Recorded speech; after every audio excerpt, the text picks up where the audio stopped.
It's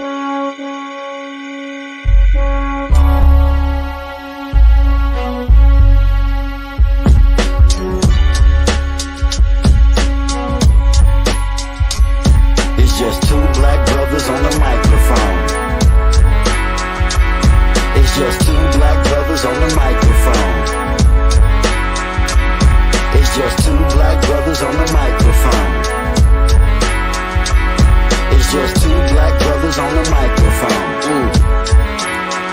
You already know what the time is. I handle my biz. It ain't no sleeping on the job. Open up your eyelids. We back working on the craft, doing what we do best. Full court running the press. A couple of vets. By request, it's just two black brothers discussing everything under the sun. Victorious run, rushing for the touchdown. 2-point conversion. We not kicking. We philosophizing with pole politicking. The DJ, period, point blank. The choice ain't too difficult when we do what the mother folks can't. In the paint, we going hard, cause we gotta be. Draft pick, lottery flow, sacred geometry. That's right, the people do so much talking. They close their mouth when they hear grown-ups talking. I showed up often doing more of the work. It's 4 eyes, now who you with? Well, spoiler alert, it's just two black brothers on the microphone.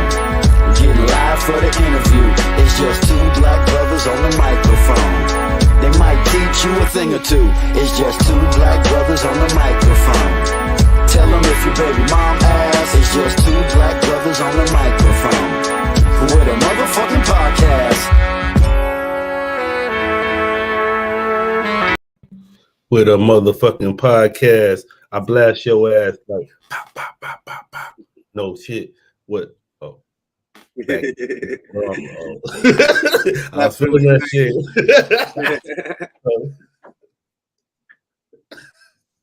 Oh, we can't hear you. You can't hear me? Nah, period.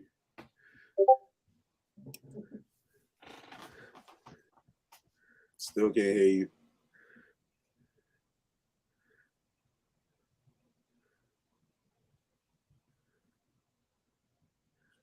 Yeah, he'll get it right though. What's up with you? We back. This is just two black brothers. I got my homie DJ Beard. I'm Poe, and we live with the homie Reelz. That's right. What's going on, Reelz? Yes. How you doing? Oh, there you go. You just I'm came all right. Can't complain. How y'all doing tonight? What you were saying, Period? I was doing the intro, man. You know my mic wasn't on. Oh, you was rapping too? You spin? Nah. Oh, I thought you was spinning. I was trying to cut you. I was trying to cut you off. I was saying I was just spinning right there, man. Nah. What's going on, fellas? Chilling. Chilling. I see. What's that back there? Cool. The beat machine thing right there. Oh, that's the machine right there. That's a machine. I'm really an MPC head. If I could turn my camera, you'll see an MPC and a whole setup there also. But yeah, I'm an MPC head. I started actually with an SP12, then an SP1200. Then we went into the world of MPCs, and then it's been fun from there. What's up, man? People look. I had tried to get into. You really gotta know what you're doing, man. Messing with that stuff. So yeah, I salute you. You can't just get it and push buttons. Nah, I salute the DJ because it all started because of y'all mixing. Now I got stuff to sample. And at the end of the day, with DJ and stuff, like y'all got Serato now, so it's like it's the same. It's the same. It's a little bit. Yeah, it's a little bit easier with the Seratos and the track that they got. Man, they got so many programs out now. Anybody could be a DJ. Absolutely. Yo, listen, I come from the era where you had to learn how to use both hands. Like my thing is, I'm a righty, so I had to build up that left hand and shit. But these days, again, it's no you don't have to worry about transferring. You don't have to worry about transition. None of that. It's just like literally. You could beat match if you need to. I'm telling you, you could bro, do everything. You can literally let the computer create the playlist, and all you're doing is and doing a little dance behind the thing. And that's. But this dude about to do a wedding, and he hit me up. He said, "Man, can you just make me a playlist? We just gonna play it at the wedding." I'm like, damn. I said, sooner or later, gonna have people doing that though. Like they saving money on the DJ. Do you want you to scratch and mix on it though? Or he just no, they don't be scratching at no weddings. Nah, so he just want to. Hey, you scratch at a wedding, they kicking you out of there. If he wanted to, and just go do it on Spotify itself. Yeah. Nah, but I guess they be wanting like that. You to put your mind. They know you be dealing with music a lot, so they be like, because that take time for them too. Yeah. It's almost like co-rater. Yeah, they want you to curate them a playlist. But it's almost like you're working for them and not being hired though by curating the playlist. Now he said he'll give me a couple of dollars, so I said that's what it's about at the end of the day. He said he'll give me like a $150. I said, you know what, $150 to pick some songs for you. I do that, man. Yep, $10 a song, you get 15 songs. Yeah, even if I can still type it in on YouTube and find a list already. Yeah, he could. But now I think he could, but you know, sometimes people just want to look out for you. Right. Yeah. They can go do it themselves. Just like my mom be calling me, can you help me get a plane ticket? She had I got some secret site I be going to for tickets. I'm like, I'm going to the same site everybody else go to. Right. But she swear them joints be discounts when I do it. I'm like, you can do it yourself. But yeah, welcome to the podcast, man. You know, let everybody know who you are, where you from. Well, Reelz, originally from Roosevelt, New York. Now we're out in Queens. I got a studio out in Queens in Laurelton, New York.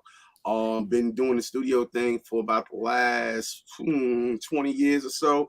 Honestly, since a kid in high school, man. Like my background with it was my brother and his group. They had a rap group back in the day, back in the 80s called Ultimate Force. This is back when Guy was around with Teddy Riley. So Teddy Riley had this label called GR Productions. They signed on to a production deal. So I ended up running around the studio with them as a little kid, pressing buttons, getting to know stuff, being annoying to all the people that was older, but it worked out. And from that, my brother transitioned into getting his own gear, having an SP1200. He got the SP1200 the first day, all the discs, and I erased all the sounds the first day. So one of those things of learning. But yeah. How you told him you did that though? Well, he might be just finding out right now. Oh man. Because he was like, yo, this shit ain't working. How they send me the disc is blank? Yeah, I don't know. It's the first time I found out what the word initialize mean. I thought it meant load, and initialize means to erase. So all your producers and engineers out there, initialize means to erase. If you don't know that already, you don't want to press that when you're loading something. So yeah, transitioning from that, went to school from it, then by luck and chance got into studios, got into Universal by luck and happenstance to one of my boys, him ear hustling, got me into a position where he was at a person's house and he's like, yo, I need a studio engineer. One of the engineers called out. I happened to be there, I happened to show up, and been working around with them since. That's how it worked too, huh? Yeah, man. It's always about networking, politicking, and who you know, really, man. What they say, next man up. Exactly. And I tell but that's the crazy part though. So you just like a number in a way, because what if you called out sick and they needed somebody or something, and your little young dude pop up out but he nice now, so they like, hey, real, you know. And see, that's the second part that you mentioned, the nice part, right? So you got to be good at what you do, right? So what happens is a lot of times you get people, sometimes they have to call out, things happen. But with me is like, when I step in, I try to make sure that I put a stamp on what I do. Right. And that's kind of what happened. It's like it was a learning experience. It wasn't like I was the best thing out when I got there, but I was good enough to stay there for a while and good enough to pick up the tricks of the trade while I was there. And that's really what it's about. Man, I was thinking, man, I was just looking at reading something earlier. The game, everything changing, man. I just saw that you got a football player, I think. I can't remember who it was. He about to retire. He only been in the league for like 2-3 years. He about to retire so he could do video gaming. Oh, you talking about that dude from the Eagles? Yeah. But he I guess that little, he playing that little it's like a race car game, but it's like football at the same time. He playing that game, but he like one of the top people. Oh, so they said he like number like 1 or 2 in that shit. Yeah, so but I was like, damn, if you quit your football career to game. You know how much money that gotta be, bro? Yeah, you know how much easier that is on his body, though. Yeah, he probably thinking about them hits and thinking about that money. Like, shit. Yeah, I don't have to take these hits, and I can sit home and play video games all day. And there's a lot of people trying to transition into that because they seeing the money in it. Like, but that's the thing too, because we're a capitalist society. So like, you got dudes that are gamers that do that for real, and you got people like us that be like, well, shit, let me try the game real quick so I can get some of this bread. Word. But it's like that in all facets, right? And you got people that producers making money or engineers is making money. Let me go be an engineer, but that shit got to be in you, right? Right, What you absolutely. saying, Paul? And the funny thing about that, yo, I wish that shit was like that like years ago. Like I tell everybody, I'll bust anybody ass in Street Fighter 2. Put me on any arcade console. Yo, I have beef from people from high school, from elementary school, because of that fucking game. So with that being said, if they had it like that back in the day, I'll probably be one of those top gamers out there. It was like I was just like at the cusp of when the gaming really started going hard. Like I think we're probably all similar in the age, so we probably grew up in the age of the NES where Mario came out for us. Like, yo, Mario Duck Hunt, we good. We gaming, playing Control. You know what I mean? And then you look at it now, and it's like these kids really are getting paid to sit down and play video games. The same shit our parents used to yell at us about, they getting paid for. It's even funny thing like me producing. Like I remember when my parents, me and my brother was in the basement making beats back in the day, making all that noise. My moms would come down religiously. Stop making all that racket. Stop doing this. Stop doing that. And then now later on in life, it's like, baby, you got a studio? Do your thing, baby. Do your thing. And it changes. And they realize once you see your dream and what you're going about, it is lucrative, you get the support. They say that about a lot of stuff too, like your dreams. Like your parents might not support that dream, right? But like when they see you doing your thing, then they jump on board. It's kind of like people joining the military. The parents going crazy. Don't join. Don't do this. That's stupid. Then you graduate boot camp. They the first one crying, showing you off to everybody. Oh, look at my baby. He this. He that. So I think for all y'all kids that's listening out there, man, follow your dream. You know, your parents will come around. Just hope it work out for you, though. Word. So they can't say I told you so. Because parents be quick to tell you. Yeah, now can. Yeah, I said sometimes it ain't their dream though, so they ain't gonna believe it. It ain't the parents' dream. Oh, damn! So I figured it out. So the first dude, you remember the dude that used to play for the Eagles, like J.I. Ine or something? Remember him? Yeah. He a FIFA esports player.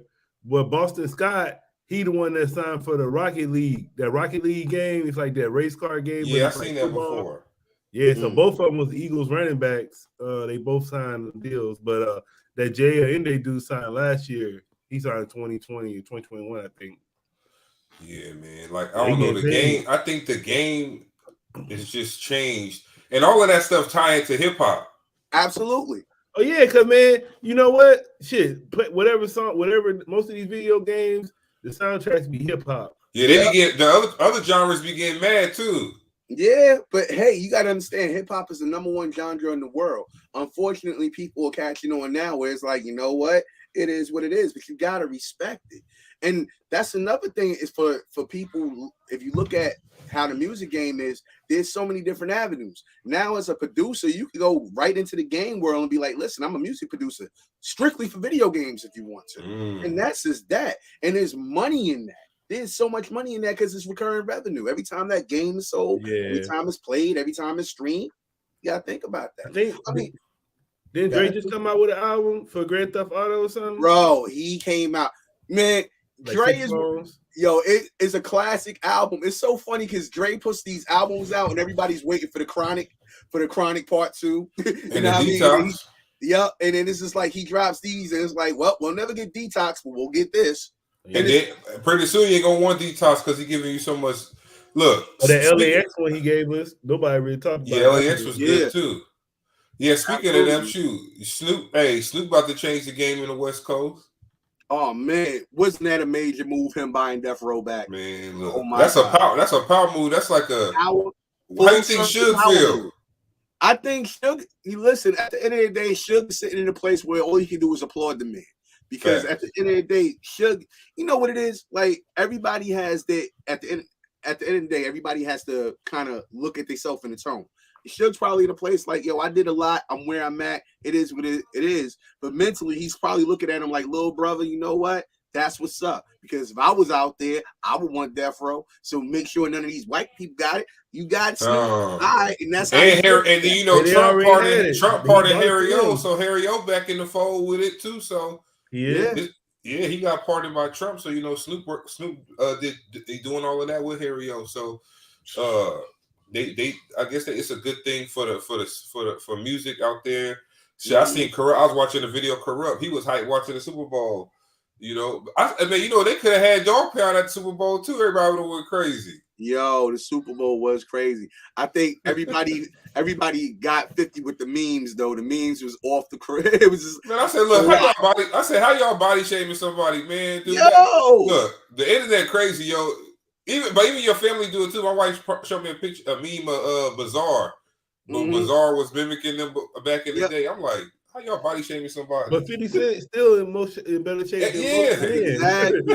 Like he gave away from 20 years ago. Like that's 20 years ago. That's the shape I would want to be in 15 years later with money. Like, listen, it was 20. that was like 2003 when that came out, huh? Yeah, bro. It was like 19, 20 years ago. They like, look, all y'all can say is 50 fat. I'm like, what?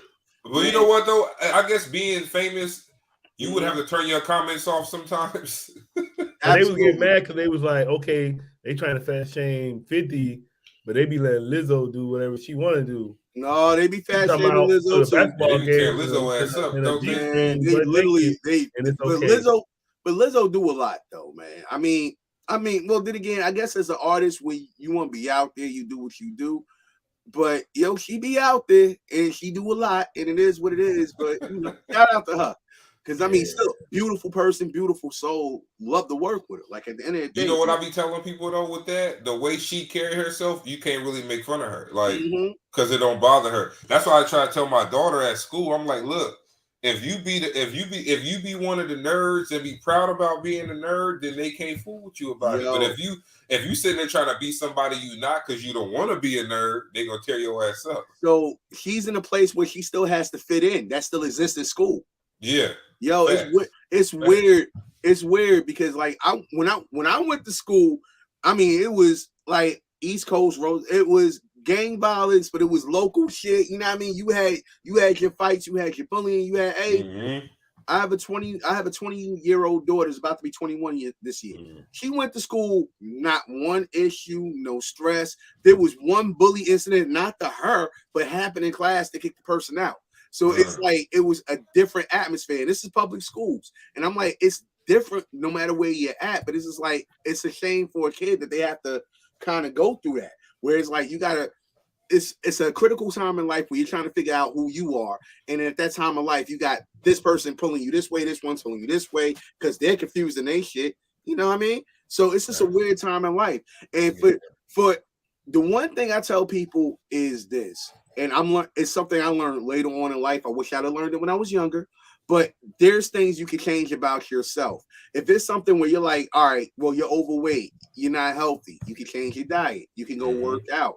I encourage parents, like, I'm big on parents encouraging your kid, dragging your kid to the gym. If you can take yourself to the gym for the hour, take your kid with you, get your workout partner on, build that bond and relationship. Because later on in life, when that kid gets older and their health is good, and they're like, yo, well, if I didn't have my parent, you know, trying to instill this in me. So there's things we have to do as like adults and as parents to, you know, make sure that our kids is right when it comes to their health with that stuff. Yeah, because this is one thing. But with the bullying aspect, like you said, it's like, yo, stand firm in who you are. And if then it won't bother you. Look, like the kids, sooner or later, the kids be like, "Oh, that's the nerd over there." Right. But like when I was in school, we didn't bother the nerd. What you said, Paul? No, I'm gonna say I think sometimes you're like, man, you just gotta teach your kids. They gotta love themselves no matter what. Cause like, I mean, it's good to like want to improve, but shit, I remember like when I was in the Marine Corps, I thought I was overweight. You know what I'm saying? So it's like if you don't love yourself and appreciate you how you are. Right, you'll never be good enough. So you got like sometimes because everybody come in different shapes and sizes and shit. So if you trying to be like The Rock, then you can't never be like The Rock unless you know. That's true. But what you can do is with your own self, you can push yourself to your limits. Yeah, I mean, and at the end of the day, it's like it's one thing to talk, it is another thing to do it. But the whole thing is just try. At the end of the day, as long as you at least trying to improve yourself, like anything else in life. Like if you want to master something, you know how it is, 10,000 hours. If you want to change your habit, it's 21 days. But you have to initially start that to get to the point you want to get to. Yes, that's just really what it comes down to. No, that's real talk right there. I especially about that habit thing, because like you got people there, they talk like what Kanye say? Because this summer, I ain't trying to say next summer I'm finna. You know, because that's what we'll do. We'll just keep saying. I just seen a meme where Halle Berry she finally got abs, and she like 50 years old. So somebody was like, "Well, shoot, me seeing Halle Berry get abs at 50 is making me want to wait till 50 to get my shit too." Man, listen, they want to chill right now. Nah, my reality call. I think for men, our reality call comes around sometimes 35 to 40. And then we get that reality check where it's like, yo, no, you have to work out because you got to maintain yourself. You got to drink water. You got to change your habits because we all smoke and we know that's bad for us. But sometimes that's our only bad habit. But then we have to do things. But if you're doing multiple bad habits, yeah, bro, that's where it come and get you. It'll add up. So I don't think smoking no plant is a bad habit though. Just probably the rapper part. That's the rap.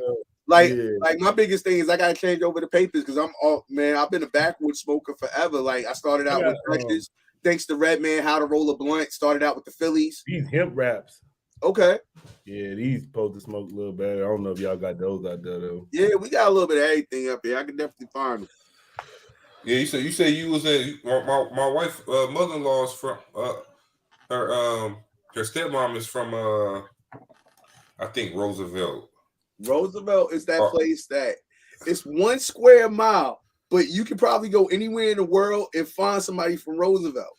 And it's like, yo, we've had so many people come out of Roosevelt from like Eddie Murphy, Howard Stern, Dr. J. I mean, the list goes on and on. It's like it's one of those melting pots where people come out of it and you're like, oh, wow, you from Roosevelt? Fair. And then it's also pretty hood too. Like that's what my wife said about because her stepmom be trying to act like bougie. She be like, don't let her fool you, nigga. She is from the hood. Yeah, bro. Hempstead, they say Hempstead is hood too, though, right? Yeah, Roosevelt, Hempstead, Wyandotte. That's more. You know what I mean? There's a lot of hood parts in Long Island. And then the funny thing about Long Island is people get it fucked up because they always equate Long Island to like, you know, it's houses and it's rich places and sections. Yeah. But it's like any other place in the world. You're gonna have your rich folks, your poor folks, and you're gonna have your folks that want to get over. So things will happen. Yeah, so, shout out Snooze Daily. Snooze, my nigga. Where he from? Yeah. Yeah, that's my guy. Actually, I'm his engineer too. So it works right out. Oh yeah, for sure. Yeah, man. Yeah, we had him on about last year sometime. Yeah, Snooze got a project dropping this year. We're doing videos right now. We're just gearing towards the summer right now, man. Because second quarter, third quarter is really what it's all about. Yo, if you could get a nice summer anthem and it's ready now, because look, I'm in Brooklyn, so it was like 60 today, and they had their dresses on. Bro, just ready to just take all that stuff off. I know. I was sitting up here like, yo, I was like ready to hop on my bike, but I was like, yo, I gotta wait till these potholes get cleared up because you don't want to be on a motorcycle and hit a pothole. Never, ever. But it was real nice up here, man. Yeah, I love it. I was like, dang. They ready though. You got to give them a nice little banger for the summer. Absolutely. That's why I tell people this. My favorite rap artist, Will Smith, #1 of all time. And everybody laughs at it sometimes. It's like, Will Smith, he wasn't lyrical. He wasn't. All right, so he's the first one nominated for a Grammy. Let's start with that. The second thing I'm about to mention should have been the first thing. Summertime. Since that song is dropped, you don't ever not hear that song before the summer. That song signifies summertime. Summer for us. Yep. It's like you hear it, it's like, oh shit, and it's timeless. Not a lot of artists have that. Not even like Jay may have it with New York. He may have a few choice cuts. Even Nas may have a few choice joints, but it's not a joint that you're gonna play every freaking year at the same time for lifetimes that after we're going, that song's still gonna be playing. Hey, it's a rumor that Rakim wrote that song though. No, it's a rumor because of the flow. Here it is. It's all about the flow, and that's what made it unique. Because that was a rumor. Sometimes you wonder if it's true or not. And I know I would love to have been a fly on the wall when Rakim heard that song for the first time. I know he didn't write it, right? He'd have been like, "Who the fuck is this?" That's kind of like Ghostface and Action Bronson. It's like a lot of times we was hearing these new Ghostface verses, and we're like, yo, who the hell is that? And then you realize it's actually Bronson. You remember what happened? No, I remember, You remember what happened? Yeah, then they got into it, but then they cooled down. Got on ESPN, And they asked him about that shit, and he was like, nah, Ghostface can never do it like me. Yeah, but that's why they pulled up. That's why they pulled up on him though. But like, what the fuck? That was so classic. What Ghostface did, he had the classic joint in the background. It wasn't a battle. He was like, let me talk to this little fat nigga real quick. Yeah, and he went off on him. And the thing about it is, not for nothing, like Action Bronson gotta respect your elders and the people that in the past. Not to say Action Bronson, he can stand on his own too, lyrically. Oh my God, the motherfucker's a beast. You can't take that away from him. Yo, I fucks with him heavy. You can't take that away. He ain't even fat no more though. Yeah, he got big. Hey, he was doing that show. That shit got him motivated. That shit got him big. Word. But he was big throwing niggas off the stage back in the day too. So I mean, it is what it is. But he slimmed down, and I mean, I'm glad he slimming down. I mean, shout out and RIP to Fred the Godson. You know what I mean? Because that's another dude that was in that vein that was just like, bar spitter, class of itself. And then life happens. Fucking COVID, man. COVID fucked everybody up. Like this shit's crazy. Y'all heard this guy named RJ Payne? Mm-hmm. Yeah, he be spinning like that too. That's the homie. He be spinning though. I like him. He rap like Fred the Godson?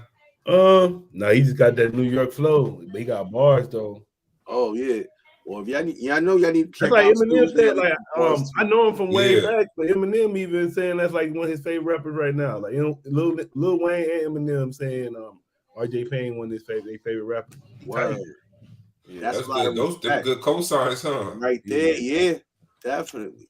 So who you listening to right now?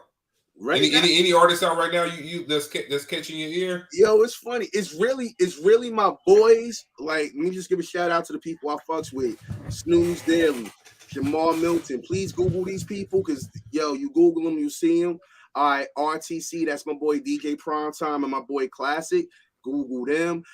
Conehead Mafia, that's my boy Kane Sparks, my boy Limelight Schemes. Google them. Yo, it's just really those right now. My homegirl Lively, who has a phenomenal project that's about to come up. So it's really my core people that I'm hanging around right now. And then the people I'm always listening to music. I'm always looking for new artists to deal with because I produce also. So it's one of those things where I'm looking for artists that find that perfect mesh because that's kind of missing in the game these days where people are putting stuff out because it's easy to put stuff out. But then you can see when things are actually A&R'd and tailor made to like the artist and when it comes out. Perfect example, or when you have the perfect producer and rapper or artist, like when Nori and the Neptunes popped out. Like, if it wasn't for the Neptunes, you would respect Nori, but the Neptunes made Nori more because of that sound and vice versa. If it wasn't for the Nori, there would be no Neptunes, you know what I mean? Because he just brought things out. It was a new sound that was brought out. So with that being said, I'm always looking for artists where it's like, it's cool to be on drill shit. It's cool to go to YouTube and download the beats and not pay for them. Really not cool. But this is what happens when we're in sessions. And I always encourage artists to find a producer, find the producers so that way you get your own sound. That way you got control over your music too. That way when you go put stuff out, you get that money coming back to you. And now you're looking at the record label like, wait, I got my following, I'm getting, why I need you? And that's the key to everything. Like, it's about creating your buzz, creating your following. And these days, you can literally go do shows, get everybody Instagram, start getting them to follow you, letting them know when you're dropping, when you're out, when you're doing things, keeping them entertained and engaged, and it goes from there. And that's really what it comes down to, politicking and, bullshitting sometimes. No, that's why I was be thinking about that, because I know when Lil Wayne was doing the mixes with DJ Drama, he was like, my shit go 50,000 a verse, so either Drama is my nigga or that boy got dope. Right. Because if he ain't my nigga, he paying a lot of money for these verses, but Drama made that connection with Wayne. Yep. So he didn't have to, like, we was talking about, I think me and Poe was talking about that with Khaled. Like, Khaled ain't, what is he, because the thing is, if you paying them artists, you need to be bringing in a gang of bread, but I think he probably just get the beat and they just doing it for the love for Khaled. Because see, at the end of the day, like let's look at it on a business aspect. If they're doing it the right way, where it's like producers getting 50%, the artists getting 50%. At the end of the day, they put the song out, the song's a hit, it's streaming, they're gonna get that money back. And it's really about promotion on their next project too. Because like at the end of the day, it looks like streaming is the way that everybody's making it. It's really streaming. Streaming is really not making the money. It's really performing shows and merch. Right. So, but it's just really getting out there and making people hear you. So that way, when you go to these shows, it's like, yo, you see me? Here's my merch, and that's just it.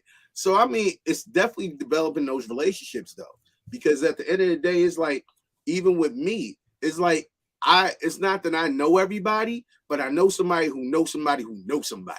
Right. And that's the way the game really goes. It's like, as long as you have a good attitude, I tell people all the time, stay humble in this game, because you never know who you cross, you never know who you meet on the way up, and you definitely don't know who you're gonna meet on the way down. It's probably the same person.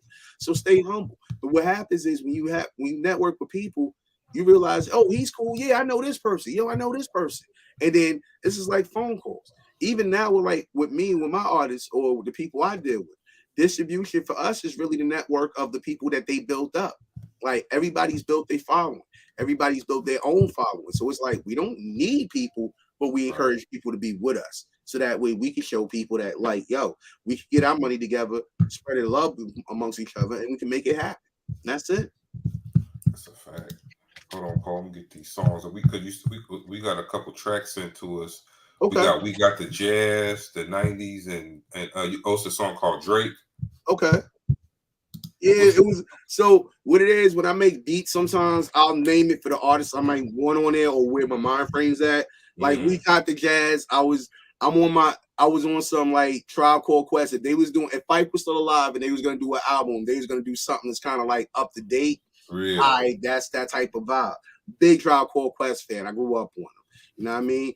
And then everything else I'm doing right now, I'm a mixture of I'm a New York producer, so I'm boom bap. I'm a big fan of Premier. I'm a big fan of like everybody, like Easy Mo B down to like Pete Rock, down even to the new cast like Alchemist right now. Like that's my base, that's my love. You know what I mean? So who as far as producers, if they was doing a producer versus tournament, who would you pair up against Premier?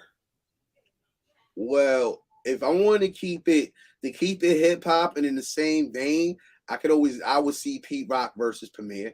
That would be a great one, because you know they're kind of like that's around the same times. I would even go Large Professor, because Large Professor had a few joints back in the day too. Yeah, Easy Mo is another one. You know what I mean, against Premier, and that shit would be great. Like that. They know how much money they'll make from that. Word. Like Timberland Swiss was great. Like everybody has to commend Swiss. Like from where Swiss was to where Swiss is at is a definite change. And then I always say, like, look at who he has behind him too. With Alicia behind you, you got a piano, you got the keys behind you. Hey, baby, can you play this chord for me? That sound good. Facts. And not even just the music. She tapped into probably different type of people. Word. I said the same thing about Pete Davidson. I was like, look, Pete Davidson got Kim Kardashian behind him right now. Mm-hmm. So Pete Davidson, before he was with Kim Kardashian, he would not have been invited to Jeff Bezos' house. Nah. he was knocking down Ariana Grande back then. He was chilling. But yo, that whole Kanye situation, I respect. I don't know if we got enough time, but go ahead. I respect the man when they chasing their family. I get it. I understand. Nah, they say that nigga he going a little overboard, but I don't know. This is the thing. You got some women saying that it's getting along the lines of like a dangerous like stalker X or whatever. Yeah, to a certain degree it is, but you know what it is? When a man's in their feelings, we always looked at as wrong because we in our feelings. It's not right for a man to be in their feelings. If the roles was reversed, it'll be like, oh, Kim, oh. Yeah. So he not even answering your calls? Oh. Fuck him, girl. Yeah, but like the one thing you gotta look at it like this, yo. You get them how you keep them, you lose them how you get them, and all of that shit. Like, so you know what Kim was when you got into it. Nothing against Kim, of course. That's what I said. You know what I mean? Word. You knew what you was getting into. You knew at the end of the day, Ray J could always be like, I got another tape. I said that Chris Humphrey shit should have told that nigga everything he needed to know. Word. That was the one, like how she did Chris Humphrey. But what happens is like anything else in life, when you know what it is they sitting on something good, you want to fuck with the good. You like, I could deal with it, you deal with the bullshit, but then you realize years later, once you get married, and they like, nah, I'm good. Half. Hey, what's that song Nas got? That shit at Anderson Park be like, it's all good to us. That's my joint, yo. Until it went bad. It's all good to it's all bad. Shit. Yeah. Speaking of Nas, shoes, like we be giving Nas his flowers like every week, man. Because hey, he pulled a major move in a career that many probably thought was dying or dead by hooking up with Hit Boy. Perfect example of why rappers need to find the right producer. How many times in the public collectively we all said this? Nas is nice as shit, but sometimes he don't pick his right beats. Nah, that shit make you fall asleep. Yo, his first 2 albums, no problem. You listen to that shit top down. Then the third and after the third album was like, wait, and it's nothing against Nas because Nas is doing what he need to do. But once you have that right producer that fits what you trying to do, bro, you see how everything they doing right now is magic. And the beauty of that to New York producers or people who grew up in the 90s on boom bap is realizing, thanks Griselda, thanks to everybody who's bringing that shit back, who stayed true to that shit, that we can still do that and there's nothing wrong with it. It's like, what Hit Boy is doing is updated boom bap with some trap hats. Guess what? That's what everybody else, that's what we got to do. Music evolves and it elevates. So that's what we doing right now. It is what it is. Right. So that's why I'm like, yo, that's a perfect example of artist, producer, right combination. That's like anytime you hear Jay on a Premiere track or shit, it's like right now, anybody on the Premiere track. Premiere just has that track. He has. And the funny thing about Premier, shout out to Texas because we know he's from Texas, but people could have swore he was from New York because it sound crafted New York. All that early Gang Star, all that boom bap. Let's not talk about J. Rue the Damager, all the production. Come on, Premier. Yo, Premier is the man. He's a dude that came from out of town and did what he did, and people respected it for him because he kept it humble. No, yeah, I fooled with him. I said he one of my favorite producers. But shit, man, you know Kanye, man, that's probably one of my favorites too, though. Yo, Kanye is definitely one of my faves. The thing about what everybody wants though is we want everybody to go back to that college dropout Kanye, like when he was on it like that. It's just something like, I don't know what it is about the music business, or maybe just life in general, where you elevate yourself and you get that much money that it drives you away from the person you was. It's like even that Netflix special that's out right now. Did you watch it? I ain't watched it yet, but I was watching clips of it, and it brought me back to that time because around that same time in New York, me and my boys was running around doing the same shit, same scale. It's all about who you know, who you bump into, and it's funny because it's like you look back and it's like, damn, yo. Life was a little bit more simpler then, but all he was doing was hustling. He was getting his hustle. No lane, man. That shit change you when you get famous and you make money. You can't. Man, nobody gonna be the same. Exactly. Wait, who got a Netflix special? Kanye. It's a new one. Yeah. Everybody saying it's good. It just came out. It's basically telling his same, like, I feel like he coming back a little bit. You gotta remember, he went from Jay-Z. Now you want to listen to his music to doing a damn album with him. Nigga didn't even think you could rap before, but you can do an album with him now. So he went from a whole nother level. Yeah, that's the cold part.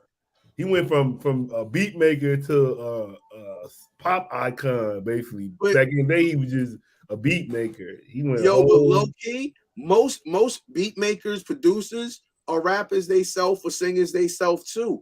And low key, a lot of times are really nice. That's why you got to salute Kanye, because he did it for a lot of the guys like me, a lot of guys that I grew up with, where it was like, Yo, we was the backpack boys. We was those dudes in high school. But our headphones was always on. Motherfuckers wondering what we listening to. They hear it. They like, yo, what the fuck is this shit? But yo, this is dope. Oh yeah, I made it. And then it's like, yo, I'm gonna be something one day. And then you see him be something one day. So yeah, you salute the Kanye on that because you gotta love where he came from.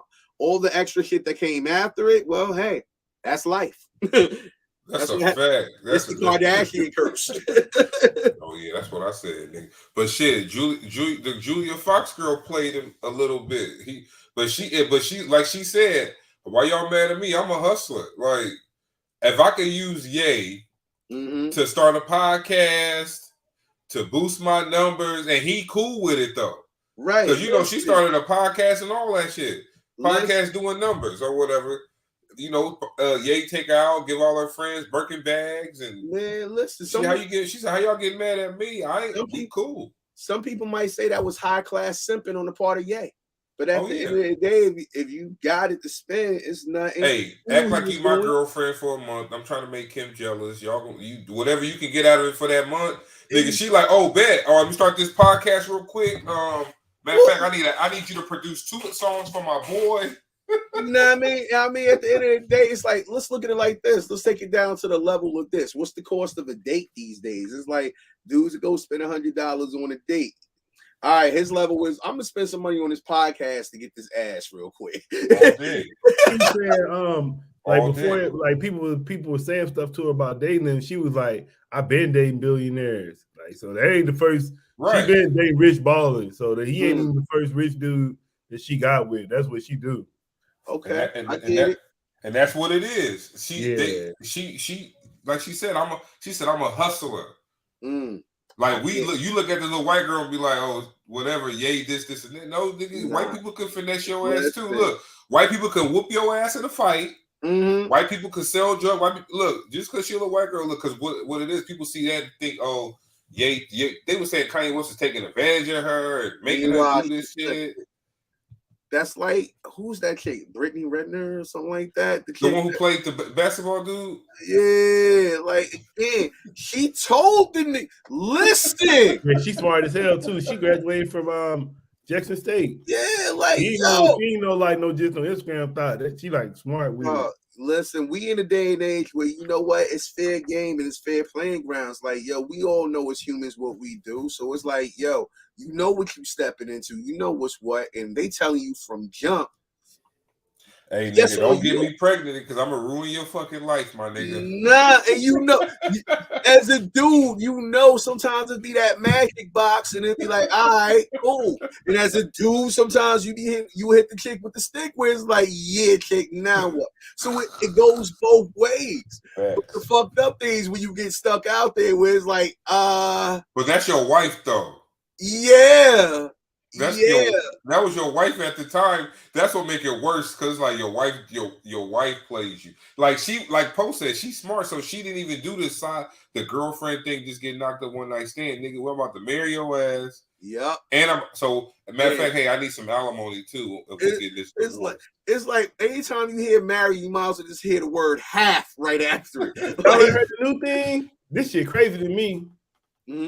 Fucking Nick Cannon trying to get back with Mariah. Yeah, Mariah. It's like you had hella kids. You had like 5 different kids, 5 different baby mamas after her. No, he done doing that. He want to settle back down. Was that his first baby mama?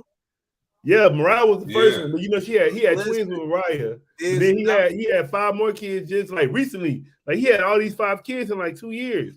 Man, you know what it goes down to is nothing like the first. But he just made a song about her, talking about he want to get back with her. Listen, her ass just she just posted pictures of this other nigga she been on a 24-hour Valentine's Day date with. Yeah, that's part of how it goes. That's part of how it goes. You know what?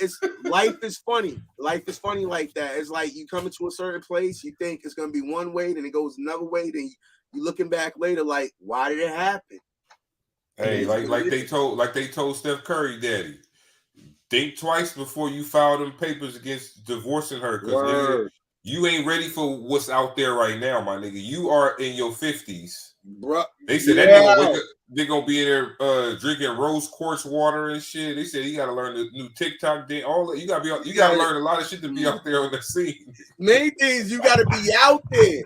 When you like, yo, it's 9 o'clock, I'm going to sleep. This kid hitting you up and like, yo, I'm about to get ready to go to the club. Shit, I gotta go to work in the morning. You want this pussy? Then your back hurt, everything hurt, man. So hey, they said just think twice about that shit, my nigga. So I think like with Nick Cannon in the West, like, yo, I've done everything, but what Bobby Womack say, man? If you think you're lonely now, wait until because at nighttime that shit hit a little bit different, don't it?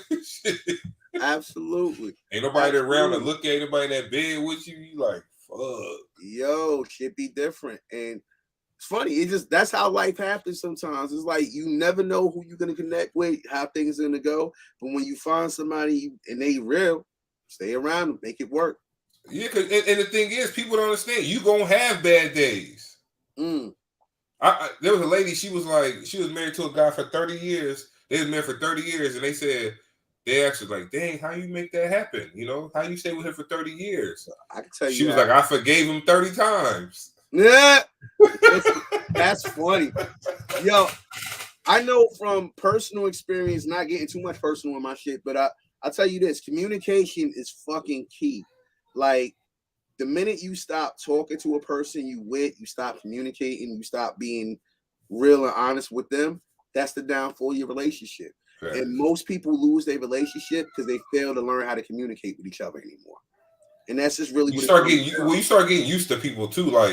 Like if you see the same person every day for 15 years, you just used to that person being around. Like y'all ain't probably told each other you'll love them in like 5 years.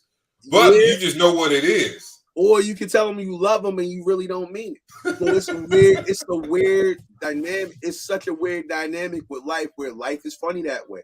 It's just at the end of the day, I just tell people this though, like, be real with people. Like, if you want to be with a person, be with them. If you don't want to be with them, say that. Don't ever like staring people on and keeping them going about shit will always just lead to more bullshit. And at the end of the day, it's like life is so short. You just want to kind of know who's with you, who's not with you. And that's just it. Yeah, all day. So yeah, we're gonna go into the tracks. So these are just beats that you made, but you said you named them based on like who you want to get on the track. Yeah, so basically who I want to get on the track, or like with the 90s, it was basically how I felt when I made the track. It felt like I was looking at Living Single when I made the track. So it was like, feels like the 90s. If I had Latifah on it, it'd be nice. Man, yeah, you get Latifah on the track. You gonna give her that. She's not really doing music no more, huh? That's the thing. Like, I don't think an artist is never she's equalizer right now. Yeah, she's doing the equalizer. Yeah. I mean, she's making that money. But at the end of the day, as an artist, I don't think you ever not leave being an artist. I think every now and then you may have it in you to sing, rap, maybe write a little bit. You never know. Like, shout out to LL. I would love to see him back out dropping another project. Like, that would be a dream for me to get me on a like LL like on one of my tracks, because you know I'm just a big LL fan. It's one of those things. Like, yeah, fact. Yo, tell Big Rig he better go do his homework. Little young whippersnapper don't know what he talking about. And he gonna tell me If You Think You Lonely Now is by Casey and JoJo. The nerve. The nerve. Listen, you know what? Depending on what their age is, you really can't knock them. He 30-something. He don't know that. He 30-something. I was in the studio the other day with some 20-year-olds, and they didn't know who Wu-Tang was. Nah. And it bugged my mind out. They were rappers? They're like, yo, Method Man, ain't that dude on Power or some shit? And I'm like, whoa. Wow. Like, y'all don't know MATHOD, man? Like, none of that. They had to go do their homework. But again, that's one thing about the younger generation. Like, and I think all generations go through this where they don't go to the elders and look at seeing what was done. It's always taught to be like separated from the elders and not talk to the OGs versus acquiring and learning that knowledge from them. If we as a race, that's a whole nother thing. But as artists, if we started doing that, especially in New York, start being more humble, start being more towards our OGs, it'll be a different game. Yeah, and that'll increase the longevity of the artists, definitely. If the younger ones is some people still embrace them. That's why you got to shout out Swizz and Timbaland too, because shit, absolutely, man. Nobody listen to no Big Daddy Kane like that, or KRS-One. I mean, the old heads was, but the youngsters wasn't. Yo, see, it's weird because again, my daughter, eclectic. It'll go from Doja Cat to like some old Mary J. What's the 411 to Grand Poobah. Then it'll be something else, and it'll be like, all right, it'll be some trap or some drill shit, and it's like, all right, they all over the place. But some of them go back and listen. Like today, she was listening to Aaliyah, and I was like, that's what's up. That's what's up, because it's good music. It's time, it's just timeless music, man. That's what it is. Oh, we got a few minutes left. So, like, what type of legacy are you trying to leave? If I want to, the legacy that I want to leave is just of music and of just building. Like at the end of the day, I just want people to put out good music and put out good projects. So anything I'm involved with, I'm just trying to make sure it sounds to the best of his abilities. Trying to make sure that when we have beats that's out there, that we got the right people on it. And at the end of the day, I got two other producers, my boy Gozella and my big bro Biz Beats.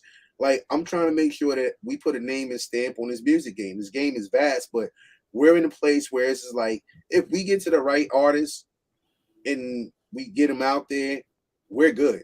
It's a go. But it's about finding that right artist, and it's about being in the right place at the right time. And it's about networking. So that's all it's about right now. So legacy is just leaving some good music out, making sure my kids is good, making sure my sound was known, and making sure people know who my peoples is. That's for sure. We want to thank you for stopping by, man. We definitely gonna put the music you gave us to use on.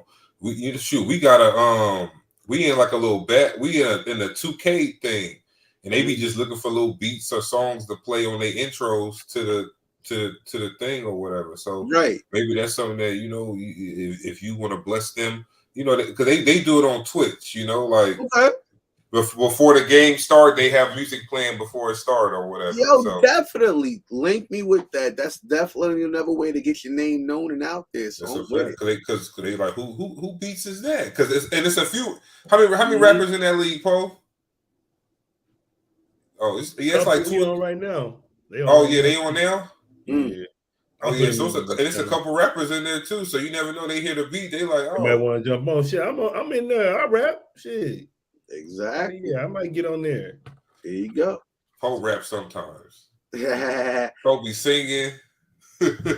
Oh man, I'm how I be now, man. I was over here watching this damn the little game cast for the Hornets game. Now I put like a little $25 bet. That shit said I win $300, but I needed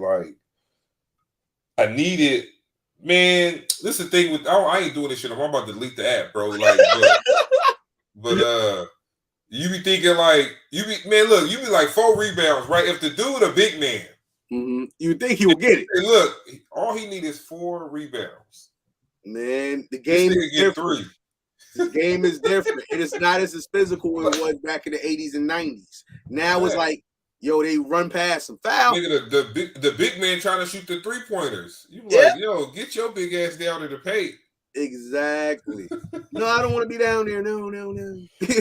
and this game, it gave me a couple chances because they like in the second overtime, and it's 2 OTs.